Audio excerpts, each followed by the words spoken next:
Living ह्या माझ्या YouTube चॅनलवर मी माझ्या सगळ्या मैत्रिणींचं स्वागत करते। आज ना आपण एक वेगळी रेसिपी ट्राय करणार आहे, कॉर्न पालक सँडविच।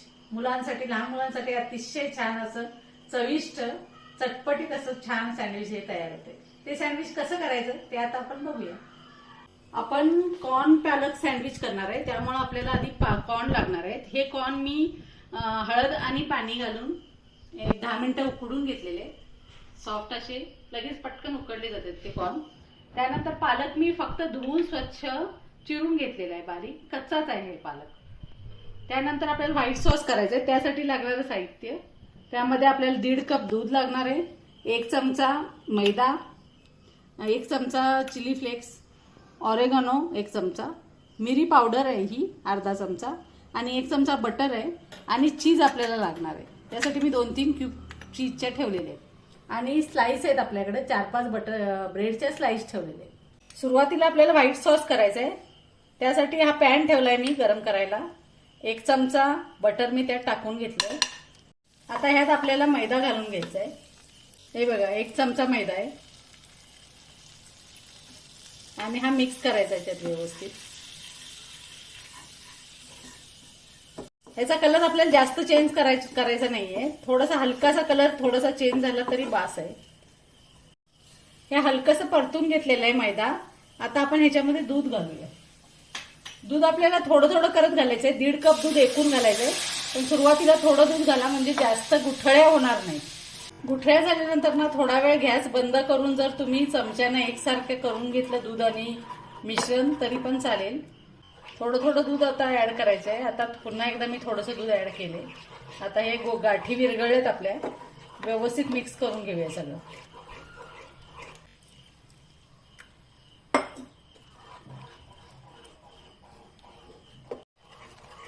आता आपल्या गाठी बऱ्यापैकी सगळ्या विरघळलेल्या आहेत। चमच्यानं हलवत हलवत आणि आपल्याला थोडंसं जर दिसली तरी गाठ थोडीशी दाबून अशी बारीक करायची, आणि आता उरलेलं दूध आपल्याला ह्यात घालायचंय सगळं। हे बघा, हे इतकं दूध आता शिल्लक आहे, ते सगळं ह्यात घालते मी।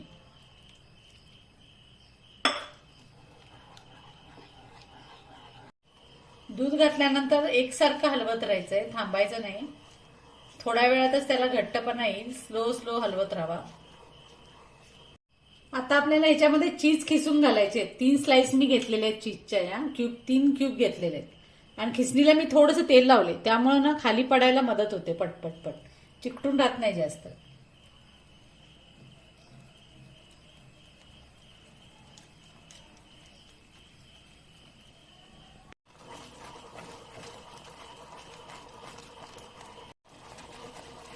तिन्ही क्यूब आपल्या खिसून ह्याच्यात घालून झालेले आहेत। आता हे व्यवस्थित हलवून घ्यायचंय।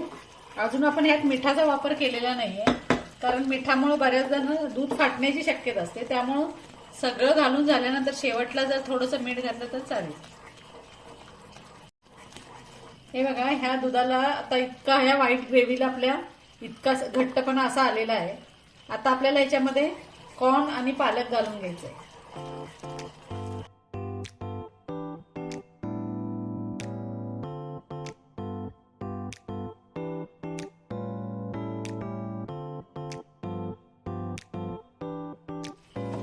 पालक आपला कच्चा आहे, फक्त बारीक चिरून घेतलेला आहे, पण पालक शिजायला जास्त वेळ लागत नाही। आता हे सगळं गरम असल्यामुळे ना काही वेळातच पालक सुद्धा अगदी आपला विरघळून जातो याच्यामध्ये, त्यामुळे पालक शक्यतो शिजवून वगैरे काही घेऊ नका, कच्च्या पालकचाच वापर करा।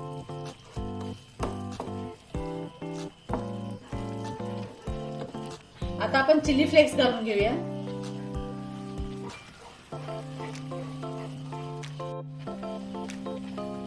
हे ऑरेगनो घातलं होतं आपण ह्याच्यात, त्यानंतर मिरीची पावडर,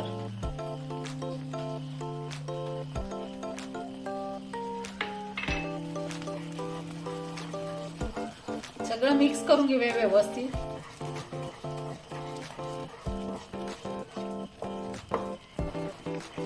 हे जरी आता आपल्याला थोडंसं पातळ दिसत असलं ना, तरी पण थोड्याच वेळात ते थंड होईल तसं घट्टपणा यायला त्याला चालू होतं, त्यामुळं बंद करताना गॅस थोडंसं पातळ असलं तरी चालेल। हे इतकं मीठ घालायचं आपल्याला, थोडंसंच मीठ बस होतं याच्यात, कारण आपल्या चीज मध्ये वगैरे सुद्धा मीठ असते थोडंसं, त्यामुळे थोडंसं मीठ बस होईल। आता आपल्याला गॅस बंद करायचा आहे, आणि हे मिश्रण थोडा वेळ 10 मिनिटं थंड होऊ द्यायचंय ब्रेडला लावण्याआधी. हे सँडविचचं मिश्रण जे आहे ते जवळजवळ आपण 15 मिनिटं थंड करायला ठेवलं होतं. त्यानंतर त्याला हा असा थिकनेस म्हणजे घट्टपणा साधारण इतका तयार होईल. जर तुम्ही फ्रीजला ठेवलं तर ह्यापेक्षा पण घट्ट होईल, पण आपल्याला काही गरज नाही कारण हे पसरता येईल व्यवस्थित आपल्याला ब्रेडवर. त्यासाठी हे इतकं ठीक आहे. आता आपण हे ब्रेडवर सँडविच करायला घेऊ. ही आपण ब्रेडची स्लाइस घेतलेली आहे. ह्याला आतमध्ये बटर वगैरे मी लावलेलं नाहीये कारण ह्याच्यामध्ये भरपूर चीज घातलेलं आहे आपण. आतून काही लावायची गरज नाहीये.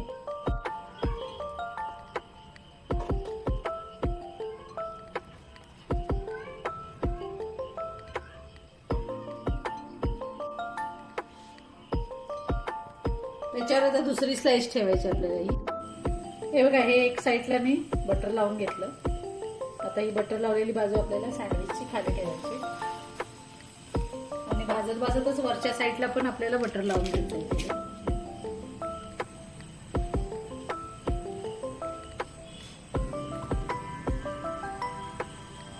थोडंसं परतून बघूया आपण आता.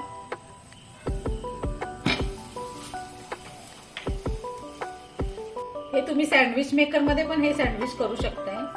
असेच ब्रेड तयार करून जर तुम्ही ठेवले तर छान ब्रेड तयार सँडविच तयार होईल त्याच्यामध्ये. हे सँडविच आता आपलं तयार झालेलं आहे. दोन्ही साईडनी मी चांगलं शेकून घेतलेलं आहे. आता हे आपण काढून घेऊया आणि कट करूया.